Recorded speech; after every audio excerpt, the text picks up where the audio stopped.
Mapagpalang araw po sa inyo lahat. Ngayon po ay April 9, 2024, Martes, ikadalawang linggo ng Pasko ng Pagkabuhay.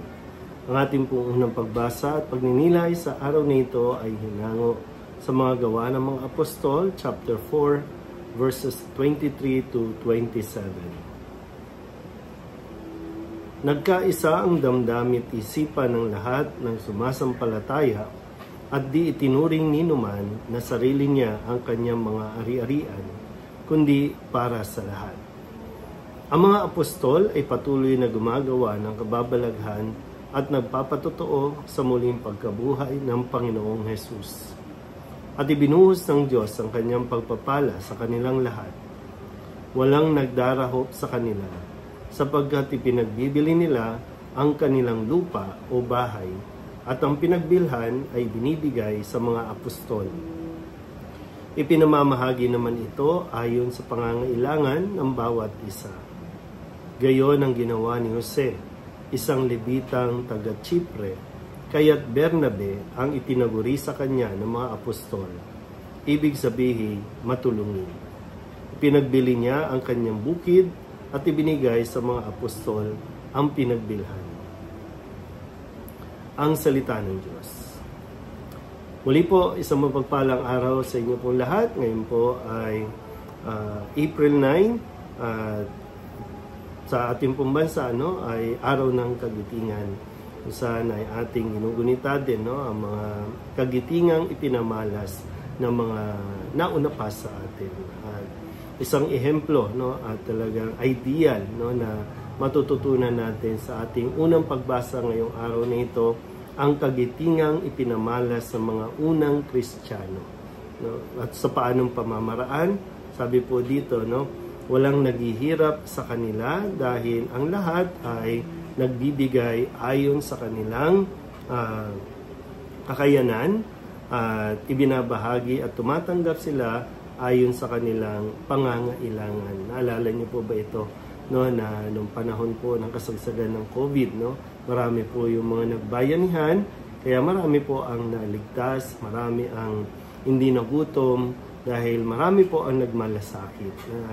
Isang aral na matututunan natin sa diwa ng Pasko ng muling pagkabuhay, na tayo po ay natututong magbahagi ng atin po mga resources na hindi natin inaaring atin. Sabi nga dito, hindi lang natin inaaring atin. Kasi kapag mayroong mga ugali na iniisip natin na atin ito, doon pumapasok yung pagiging makasarili, doon pumapasok yung kasakiman.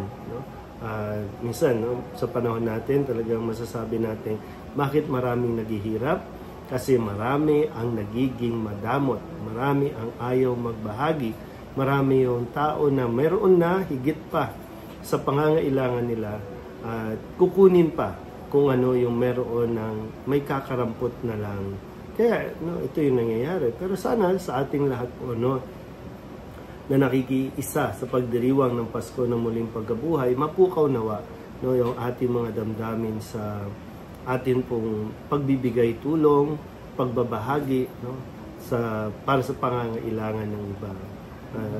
Dito sana katulad po ng ehemplo example na dito sa gawa ng mga apostol, na itong mga alagad ay kumakatawan sa simbahan na nangangalaga hindi lang sa pangangailangang spiritual, at ganoon din naman ang pangangailangan pisikal.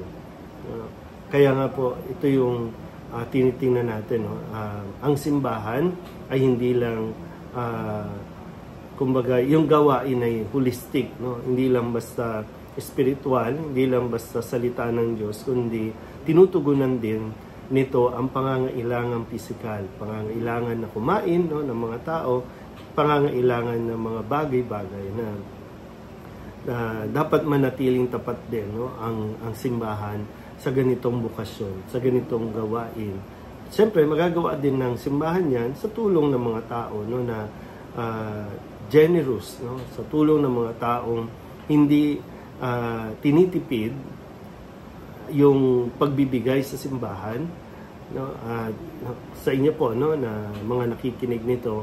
Nais ko lang kayong i-shout out, no, sa inyong mga pagtulong sa pagbibigay donasyon sa hindi lang dito sa aming parokya, dito sa Soledad, maging sa ibang mga lugar, sa ibang mga simbahan, no, na talagang sinisikap ninyo na makatulong, at yun naman ay sinisikap din, no, ng simbahan na maibahagi, no. Kaya nga may mga programa din, programa na feeding, at least kahit paano once a week ay nakakapag-provide tayo na hindi lang tayo basta misa, kundi nakakapag-provide tayo ng konti, no, na pagkain para sa mga street dwellers, no.